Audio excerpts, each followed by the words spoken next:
Hello guys, তো দেখো এখানে নিয়ে নিয়েছি বিফ। তো আজকে বিফ দিয়ে হবে শিক কাবাব। তো এখানে দেখো বিফগুলো এরকম সাইজে কেটে নিয়েছি।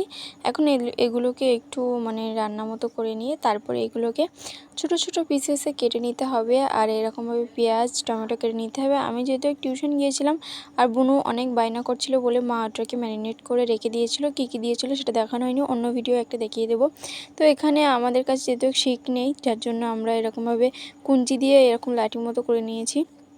আর এখানে আমরা এটা যেহেতু চুলোয় করবো, সেজন্য চুলোয় চাটুইটা বসিয়ে তার মধ্যে তেল দিয়ে দিয়েছি। আর এই যে দেখো এক এক করে মা সবগুলো এবারে দিয়ে দিচ্ছে। আর ঘরোয়াও কিন্তু বানিয়েছি আমরা শিক কাবাব। আর এটাতে অনেক কিছু দিতে হয়, কিন্তু আমরা যেহেতু বাড়িতে বানিয়েছি আমার বোনও অনেক বায়না করছিল বলে মা এরকমভাবেই বানিয়েছি। কিন্তু এটা খেতে যে এত বেশি ভালো হয়েছিল কি বলবো। তারপরে মা একটা বাটিতে কয়লা নিয়ে ওর উপরে গরম ছাই দিয়ে